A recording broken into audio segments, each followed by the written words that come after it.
The making of these movies can be just as interesting and sometimes just as scary as the movies themselves. So here are 10 behind-the-scenes facts about some of the most popular horror films.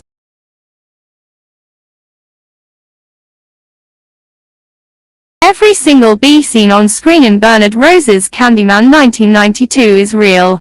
This means that in the film's climax, Tony Todd, who played Candyman, had hundreds of bees crawling over his body and in his mouth. Todd explains that I had a dental dam that prevented any kind of intake, and I just had balls of steel. Over the course of 3 movies, he was stung 23 times, but his lawyer negotiated a $1,000 bonus for each sting. The community starts attributing the daily horrors of their lives to a mythical figure. The legend first appeared in 1890. He was attacked, mutilated. Virginia Madsen, who played graduate student Helen Lyle, is allergic to bees, so she was understandably more apprehensive. She recalls that Rose said, "No, you're not allergic to bees, you're just afraid." She was tested, and it was discovered that she was actually more allergic to wasps, but paramedics were present just in case. Other safety precautions included using young bees as their venom is not as strong and applying synthesized queen bee venom to the actors because, theoretically, the bees would then not attack. Director Brian De Palma only let Sissy Spacek audition for the role of Carrie in his 1976 adaptation of Stephen King's Carrie 1974, as a favor to her husband Jack Fisk, who was the film's production designer. Determined to get the role, Spacek showed up in a sailor dress she wore in junior high and recalled that she didn't brush my teeth, didn't wash my face and put Vaseline in my hair so it would look dirty and unkempt. Spacek was hired and remained dedicated to her performance, alienating herself from the rest of the cast, to ensure that she was in the same vulnerable mental state as Carrie.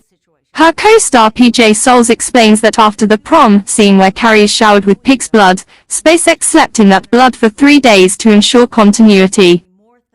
But let's talk about Carrie first then.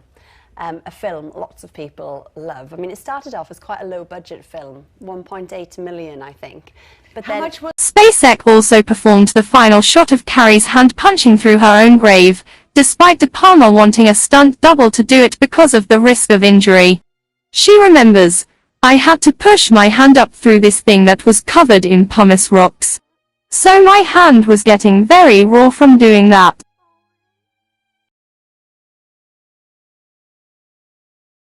The mask that Michael Myers wears in Halloween 1978 is iconic, but John Carpenter merely described it as a pale mask that is almost featureless.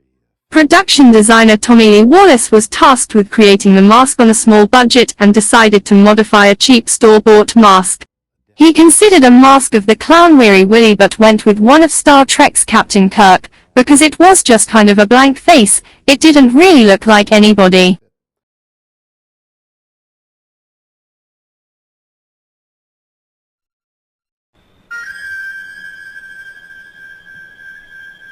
Wallace made a few changes to make it suitably creepy. He cut larger eye holes, tore off the eyebrows and sideburns, messed up the hair and spray painted it white. Carpenter quips, "I guess I owe the success of Halloween to William Shatner." Shatner, thinking his face being in a horror movie is funny, dressed up as Michael Myers to take his kids trick or treating one year. Director Yin Sang-ho wanted the zombies in Train to Busan 2016 to have jerky and erratic movements rather than merely shuffling along. To help the actors master this, Yin hired a team of breakdancers to create specific choreography for our film and to coach our human zombies. We had our actors learn some very strange dances, with unnatural movements like having broken elbows.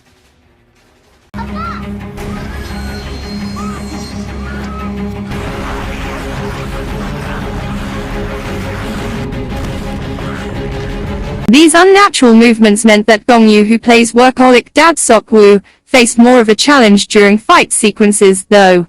"Even if I try to match their movements, their bodies are always convulsing and their arms twisted, so when they attack, it's hard to take it from the receiving end," he comments. It's also difficult to figure out where to hit them during fight scenes, because zombies are always moving.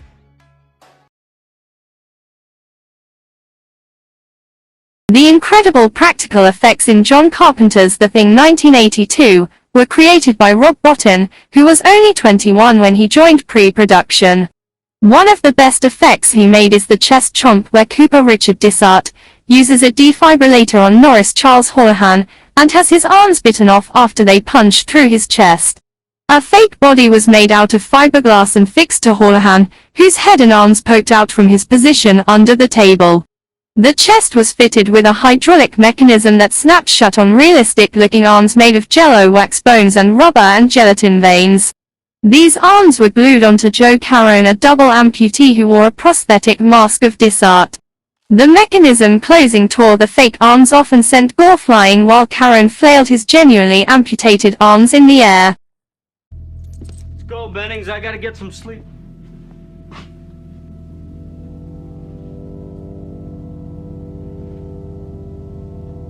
Bottin's relentless commitment to the effects landed him in a hospital when filming Wrapped. He had a bleeding ulcer, exhaustion, and double pneumonia.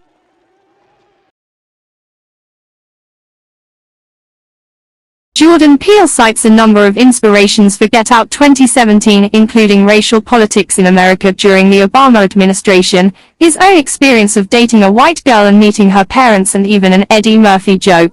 In Murphy's 1983 stand-up show Delirious, he talks about how a black family would react differently to a white family in a horror movie.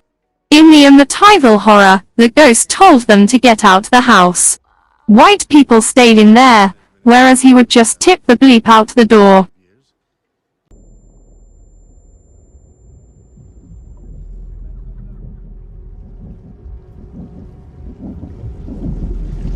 Get out. Sorry, man. Okay.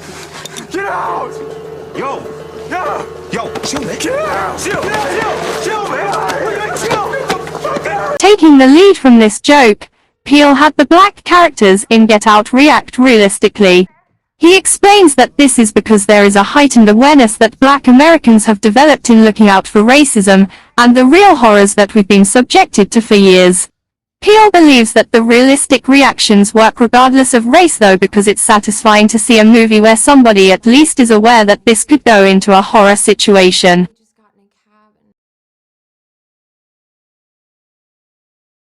Horror and children's pop-up books are not a usual partnership for obvious reasons, but they were the perfect combination for Jennifer Kent's The Babadook 2014. In 2015, Insight Editions published 6,200 replicas of the Mr. Babadook book, designed by illustrator Alex Duras, which plagues widowed mother Amelia and her son Sam throughout the film. The whole thing is made of the whole cover is made of a felt type of material, which is very nice, smooth to the touch, embossed Babadook character here. Simon Arys, the book's paper engineer, explains that the specifications of the book are the same in the limited edition copies as they were in the film version, such as the color binding and trim size. As the movie doesn't show every page, they created several new pages to complete the story. A second edition was released in 2019, but it was also a limited run. Copies are rare, but they do occasionally pop up for sale online, at a considerably inflated price. Alternatively, you can watch a flip-through of the book on YouTube.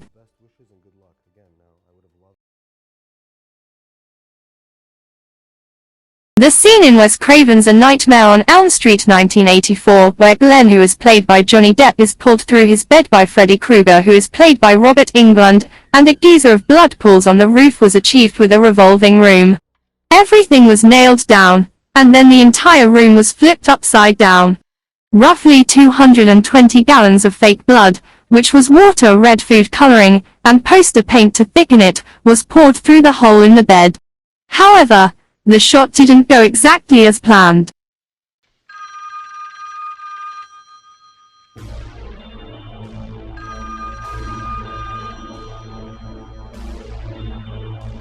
The water became electrified when it hit the light on the ceiling, shocking the man who was pouring the water, but thankfully he wasn't seriously injured.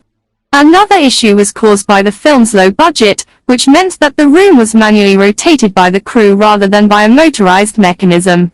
As the water sloshed around, the crew lost control, and the room began to unexpectedly rotate. Although this was a mistake, the shot finishing with the angle veering off is creepier than if gravity remained the same. The most horrific part of Tobe Hooper's The Texas Chainsaw Massacre 1974 is the dinner scene. Filmed in Texas in the height of summer, the scene where Sally Marilyn Burns was tormented by her cannibalistic captors around the dinner table took 26 hours to shoot. The temperatures soared to well over 38 degrees Celsius, and the room smelled putrid because of the animal hides and bones. Gunnar Hansen, who played Leatherface, recalls that the food on the table rotted so fast they had to throw it away every couple hours and put out fresh head cheese and sausage. Head cheese was actually in the running for the film's title. Joseph Lanza, author of The Texas Chainsaw Massacre, the film that terrified a rattled nation 2019, reports that the heat was so intense that the cast and crew had to run outside for oxygen and periodic vomit breaks.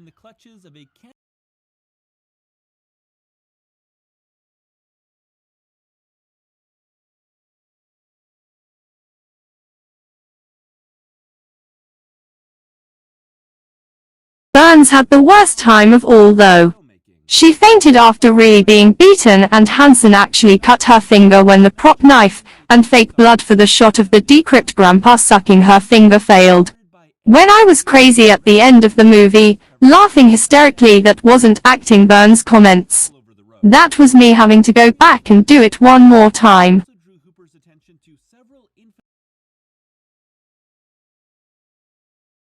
The making of The Exorcist 1973 was allegedly cursed. 9 people who worked on the film died during or just after production, and a number of other disasters occurred, ranging from fires to injuries. Stories of a curse may have been deliberately spread in an effort to create buzz, with director William Friedkin even claiming that after all I've seen on this film, I definitely believe in demonic possession. However, it was not until several years after the film's release that one of the cast members was convicted of murder. That it seemed like the first solid lead in the case. The caller had known about the stolen credit card, a detail police had not made public, and described a white substance. Friedkin wanted the scene where Regan Linda Blair undergoes an angiogram to be as realistic as possible, so he employed actual doctors rather than actors. In 1979, the radiological technician in this scene, Paul Bateson, was convicted of the murder of Addison Verrill and suspected of several other murders. Friedkin then used Bateson's case as inspiration for his controversial crime thriller Cruising 1980. Thank you very much for watching today's Top 10. I hope you have enjoyed the video, and please don't forget to like, share and subscribe to be notified of my future videos.